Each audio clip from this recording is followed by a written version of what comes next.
All right, it is here, the new dirt build, and just as everything else, it seems like it's a pretty polarizing topic, especially when it comes to the wing sprint cars, and more specifically, the 410 wing sprint cars, which is what we're going to actually take a look at first this week, because it seems like a really interesting conversation in the forum. So, what are my thoughts on it? What do I think? And is it good? Well, stick around. Let's find out.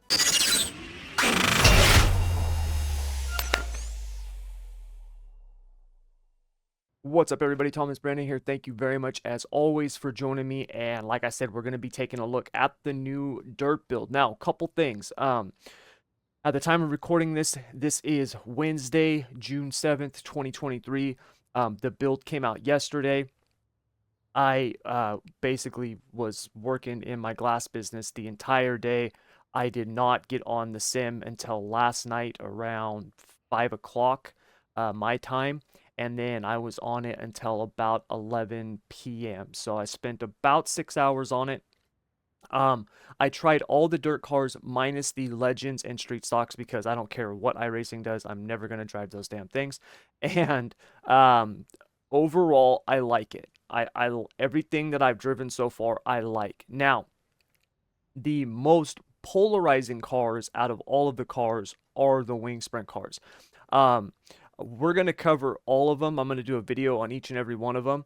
But just kind of an overview of what I think with all of the cars. I love the Dirt Midget. I love the non-wing sprint car. The non-wing sprint car was actually the one car they could have not messed with. I liked it, the previous build. I thought it was awesome. I still like it. I do think there's a couple things that are there. It's definitely different, and so I think it's going to be more about getting used to it than the car being bad. So we'll look more at that one later. The big block, love it. The fact that you can actually get the full throttle now and you're not just spinning tires, I think is awesome. The UMP modified, awesome. It's, not running a 486 gear at Fairbury, I think is really cool. And the wing sprint cars, I do like these things, but they're very different. They are very different. And I heard that there was a lot of people who were not liking them. Calling them trash, crap. One of the big forum threads out there that I guess there was a lot of people going back and forth in was titled something along the lines of like, these things are dog water or something. I don't know. A lot of unhappy people. Every build there's unhappy people. That to me that just it's it's inevitable. Okay. Um, Now, we're going to look at the 410s because the 410 seems to be the biggest, they seem to be, I would say, the most polarizing. I ran the 360s. Those actually felt pretty good, and the 360s are very different than the 410s. So they've always been different, but now that difference seems a lot more drastic, okay? And so I wanted to initially I was going to do this video on the 360s. We were going to be more 360 dominant, and then kind of touch on the 410s. But I decided after everything I was seeing, we're going to do just a specific video on the 410s because I do think there's some stuff that uh, I want to cover and then clear up because a lot of people have been talking about issues with the car, and I don't think that they're actual issues with the build. Okay, now before we go any further and before I start getting a bunch of hate-filled comments, understand I've never driven a sprint car, okay? But I spent years working on them. I set them up for years and I talked to drivers all the time, years ago, about how the car was handling and how it felt. And I have friends, to this day, that I talk to almost on a daily basis who do continue to race sprint cars and work on sprint cars. And so, their opinions, because they also sim race, their opinions were the car before sucked. And I haven't gotten their opinions on this car now, but from everything that I've seen and tried, it's very different. But I don't think it's crap. I definitely think there's room for adjustment and improvement. But I also think that there's some issues that people might be having that are more setup issues. And we're going to look at that in the garage because they did make a couple of pretty big changes.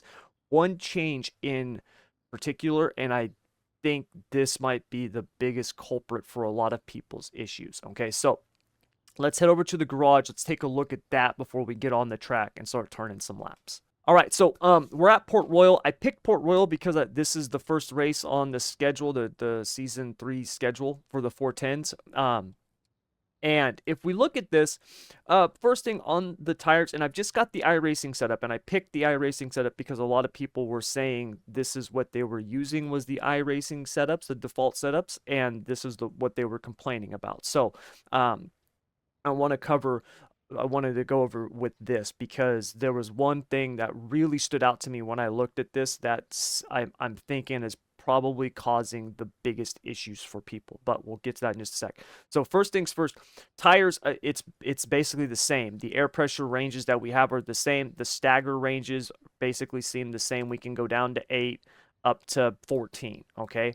In the driving that I've done so far, I have noticed that a lot of this stuff is really going to be driver dependent. I know a lot of people might be upset with the way the cars feel right now. And this can also pose a big issue for fixed races. It's one of the reasons why I don't like racing fixed races, because I am very particular about how I like the car to feel and what I want it to do, and I achieve that through the setup. I don't achieve that by altering my driving style. I achieve that through the setup.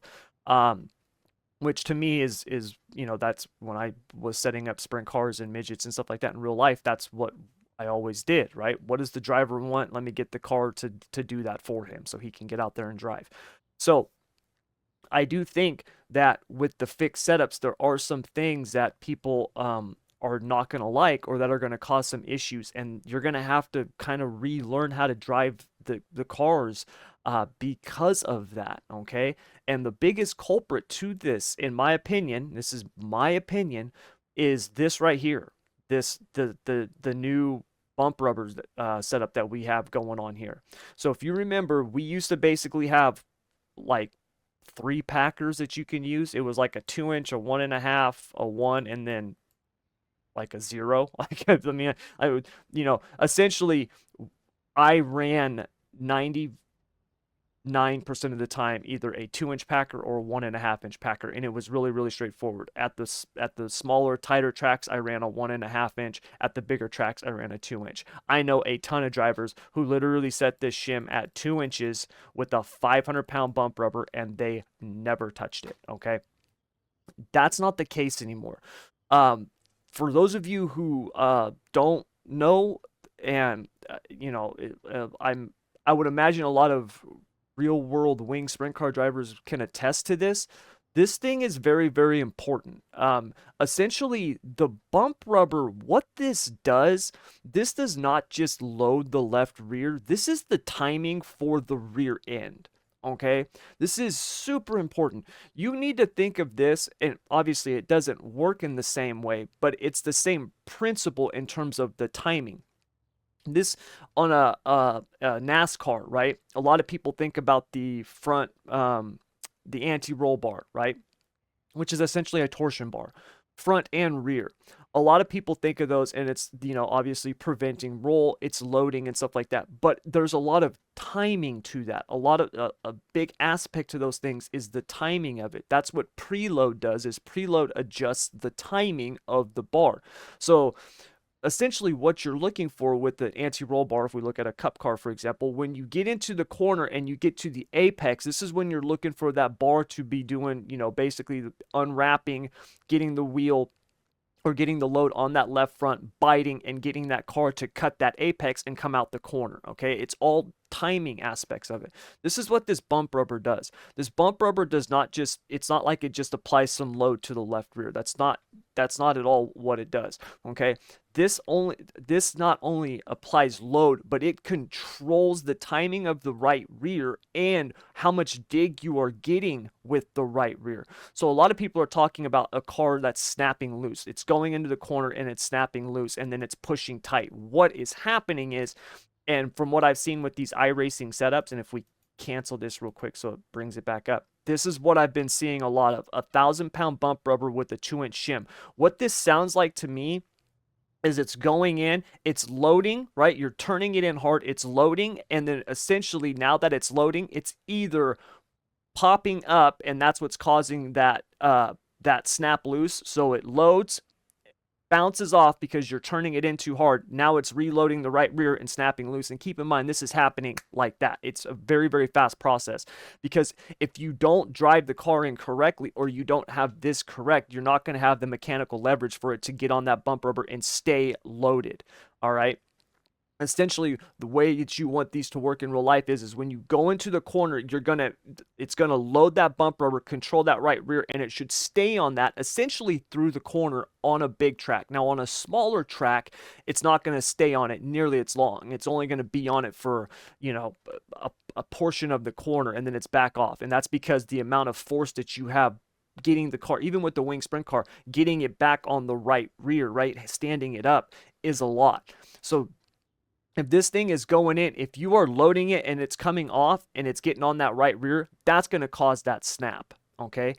Also, if you find that it's pushing, like it's just plowing coming out of the corner, well, what's happening is now this thing is loading and you've got a ton of left rear load on that car, and it's just pushing, right? Because we know the right rear gets you in, the left rear gets you out. So I think a lot of issues, all right, with the handling of the car. And keep in mind, I'm not talking about anything else yet. I'm not talking about the RPMs and all that stuff. We'll get to that in a minute. But I think some of the handling issues that people are having, I think this is a really big culprit. Because as I went through and looked at a lot of these setups, I'm noticing a pretty common pattern with this, okay? 1,000 pounds and a 2-inch shim. At some of the smaller tracks, right, if we look at like a Fairbury, it's a 750 with the 2-inch shim. Okay, this is a huge, huge component to the car. All right, it really is. This is something that I think a lot of people are gonna have to play around with, because even if you don't like it, and if you are running fixed races, you're gonna have to figure out a way to get the car to feel right for you to control through the corners. I've heard some people say, "Hey, man, I moved the wing back and it feels great." Well, one of the reasons why that can feel great is now you've got that downforce, you got more on the rear end. It's keeping it loaded more consistently for you, right? Which is fitting your driving style. Another thing that people you can look at doing is changing your pitman arm length. I'm somebody that I like to really saw on the wheel. I'm not saying that that's a good thing. It's probably not, but I like to really saw on the wheel. With this current build, with these tires, with the car the way that it is, I found that changing this pitman arm length to a 10 helps me keep the car a little bit, more even kill, a little bit straighter. It's not so twitchy. I'm not darting all over the place. So I do think that there are some things here that people don't like, and I believe that they are kind of tuning and setup based. Okay. Now, that being said, okay, what are things that I do like about the car? I do like the fact that the car feels like it's in the track. I do think it feels like it's in the track. This build compared to the previous one, I think is way better. I do think that the track state, which is really, really cool. I really like what we have so far with the track states. Now, obviously, this is going to differ between cars, and it differs between tracks and just sessions. One thing that I've noticed is you can go into a session, you can put on a clean track, 0% track. You can go into a session and you could set a lap time that's literally like 4/10 of a second faster than your personal best. And then you can go back into come back into another session, exact same. And now all of a sudden you're a half a second slower, right? It's a clean track, but you're a half a second slower. The whole moisture content thing that they got going on, I like that. I do, because that's what it's like in real life. No racetrack, even the weekly track that we would race at every single Friday night, right? Silver Dollar Speedway. Never 2 weeks in a row was that thing exactly the same, right? You kind of, you knew after enough experience, hey man, this is what to expect. And you could see like, hey, it started like this, it's going to go this way, right? You can see that. But it wasn't like we used to have here on iRacing, where it was like, all right, so here's what we're going to do. We're going to pound the cushion in qualifying. We're going to pound it in the heat race. And then maybe a slider line will show up in the feature. And then we'll look for a cut down line. If it gets really slick, then the bottom might come in, right? Like that's what we used to have on a lot of tracks, not all of them, but a lot of tracks. That's not the case no more. So I do think that there is a lot of good with this build. I do. Is it perfect? No, it's not. It's never going to be perfect. One thing that I've been saying to people, I think dirt is right now where asphalt was a couple years ago, right? People bitched endlessly about the tire model. The tire wear sucked. You know, this was no good. This was no good. And now it's really good. And I think it's going to just get better and better and better, right? I think dirt is on that path. I think where we're at right now, I believe, is a really solid foundation to move forward with. It's not perfect, but it is better. I can make changes to the car and feel it. Okay, which I really like. Like I said, this right here, I think, opens up a whole new world in terms of settings and adjustments. You know, I know this is probably not going to go over well, but last I checked, a 410 sprint car is pretty freaking hard to drive. Okay, like I said, I've never driven one. I've never driven a wing sprint car. But you know, when I was working on them and talking to people, they were pretty hard to drive. They weren't easy. You know, you couldn't just hold it wide open and just pound the cushion like it was nothing. So you know, the fact that this thing is a lot harder to drive, I can understand people's frustrations because look, it was frustrating for me too. Okay, to just go out there and bounce the thing off the wall and spin out and be like, what the hell's going on? So I get it, but I do think once people kind of get the cars figured out, I think there's a lot that can be. I think there's a lot of good here. I really do. Right? That's just my opinion, though. I know a lot of you out there are gonna think I'm nuts and wrong, but anyways, now there is one big factor with this that I do think does have some merit to it, and that is the gearing, the RPMs. Now, one thing that I actually like is that you know I think this opens the possibility to where we're not going to be running a 486 at 90% of the freaking tracks. I always thought that was stupid, right? It's like, oh, where are we running? I-55. What gear? Oh, 486, right? So we're going to run the same gear at Peevely that we run at Eldora or Williams Grove? Really? Yeah, that's what we run. Oh, okay. Like that, I never liked that. Um, that's not the case no more. Yesterday, in some of the testing that I was doing in this car at different tracks, I needed to actually change the gear to be faster. It wasn't one of those things where it's like, oh, hey, I'm at this track, I'm going to throw in a 46 and that's going to fix everything. Um, Now, I will say this though, the RPM range is definitely lower. Um, and if I pull up some of my Motec data here just because I did a couple laps just so we'd have something to look at here. When I ran a 528 here at Port Royal, our max RPM was only 82, 84, call it 8,300. Okay, with the 486, it was 78. Okay, and that was the highest, which is going to be probably when I'm turning into the corner. Now, I don't know the RPM range of current 410 sprint cars. I know what it used to be back when I was working on them, and that was a very long time ago. From the research I've done on them, on the wing cars, it seems like the range is about 8,000 to 9,000. I don't think we're quite getting to that, but I know that when I was looking at a lot of dyno numbers and stuff like that for 410 sprint car engines, they were producing like their max horsepower, you know, 950 horsepower, 940 horsepower at about 7,300 RPMs on the dyno. Now, obviously that's a dyno, that's not, you know, on in the car on the track, but that's kind of the range that we seem to be running. So, with the gear ratio stuff, you know, I'm going to say I don't know. Because I honestly don't.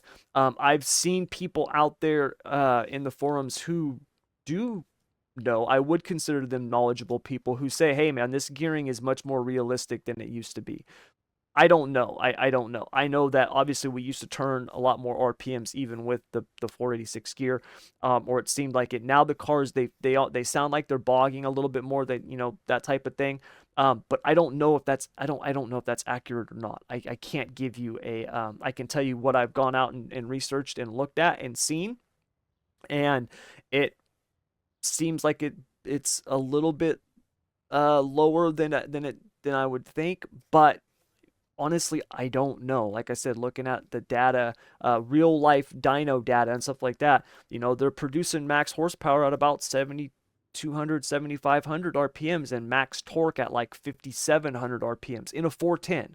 360s, they're much higher RPMs, but the 410. So, it seems to be kind of in range with that, but like I said, I don't know. Okay, that's one thing I don't know. So I do think there is some positives here to this build. I don't think it's complete crap like a lot of people have been saying. But like I said before, I can understand why people would feel that way. It is very different. I would like us to give it some time.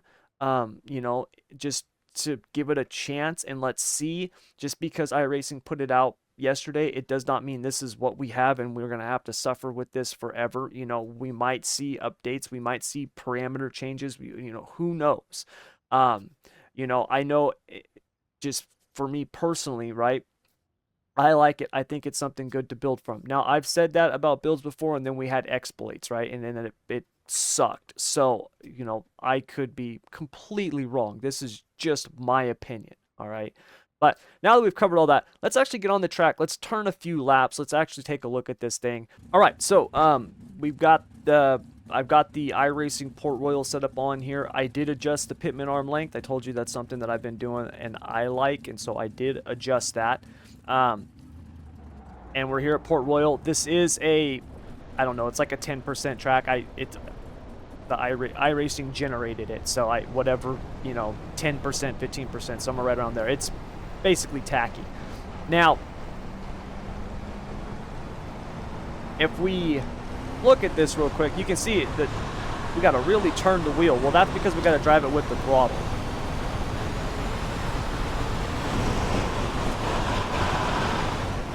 Right there, how the thing pushed up to the wall right there after we hit that bump. See, I think that's the bump rubber. I really do.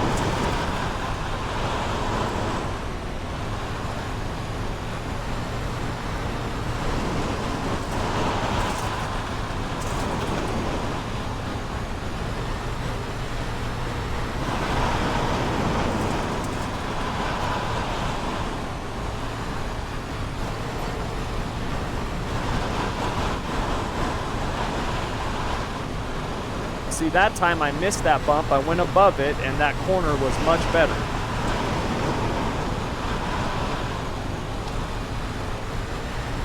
So, overall, that felt really good to me. Now, yes, one thing you'll notice, and let's just watch the replay here. But if we look at the wheel here, we can see that obviously we're having to work the wheel a whole lot more, right? If we look at was it this lap here, where I got in above, or I hit that bump, you can see where the thing snapped loose, right? And then we're having to kind of control it and fix the car throughout the corner. Where on the next lap, we don't hit that bump. It's much smoother through there, and the car stays much straighter. Now I'm still sawing the wheel like crazy. But I think that's more on me than the car. I really do. I think I need to just get used to this car. It's different now. It's very different than what we used to have. So, overall, I like it. I'm a fan of it. I do think it's in the right direction. Now, yes, if we look here and let's just get rid of this stuff real quick, and let's load up that most recent run that I did. We can see here on the acceleration aspect, 7,600 RPMs, call it 77, is the highest I'm getting. We're basically averaging just under 6,800 RPMs all the way around. I don't know if that's correct. Like I said before, I have no idea what these things are supposed to be at RPM wise. I know speed wise it seems about right, but I don't know RPM wise. I just don't. I do like the fact that we have tire wear. I think that adds another aspect to the racing. One thing about the tire wear that I've noticed at least in the testing that I've done. And keep in mind, since the track is changed so much in the States and all that stuff. I've heard a lot of people say, hey man, the track's not getting slick. Um, if you look at races in real life, the track didn't always look like the parking lot at the end of the night. I know that's how it was for on iRacing, but that's not always the case. There's a lot of times where the track starts out and it's multi-groove and there's still grip there. You know what I mean? You can have a multi-groove racetrack and it not be slicked off from the inside wall up to the guardrail. So, I for me, I'm kind of holding judgment on that until we do some more races and get an idea of how it races, how we race with other people. So, but with the track states, the tire wear that I've seen so far, it appears that you are rewarded for being smooth and consistent. Okay, yes, you've got to be on throttle with these cars still, but if you're just holding it wide open and you're just throwing it in there and you're just sawing it back and forth and the ass end is all over the place, that seems to really hurt the tires. Okay, if you are keeping it, gripped up and winged over and straight and smooth, the tire wear seems to be a little bit better. Yes, there is some fall off. Yes, when you smoke that right rear, you can feel it. You can feel it even if you're driving it smooth and consistent. You can definitely feel like I've lost some grip. And once again, don't know what that feels like in a sprint car. I have felt that in other race cars before, and it is something that you can feel. So, like I said, I don't know how close this is to reality, and because I've never driven a sprint car, I don't know. I just know that from the stuff that I remember, the feedback that I would get from my drivers when I was working on these things, this seems to be a step in the right direction. I'm not saying this is like real life and it's 100% accurate, but it seems to be a step in the right direction. There are definitely things that can be improved, but I do think that some of the problems people are having, I do think that I think this is a big issue for people. I really do. I've heard a lot of people talking about the car diving over the right front. That can also be this. It really can. If you've got if you and so I've seen some setups where they've got 1,000 in this right front. I would definitely try stiffening up this bar and then looking at this bump rubber. If you've got a super stiff bump rubber back here, or maybe you're running a setup with like a 3-inch packer and maybe it's 1,000 pounds or even like a 1,500 pounds, when you let off, guess what's going to happen? That thing's going to unload, and how does weight transfer? It's corner to corner, front to back, side to side. It's going to go left rear to that right front. It's going to dive over that thing. So I think this is the culprit for a lot of issues. I really do.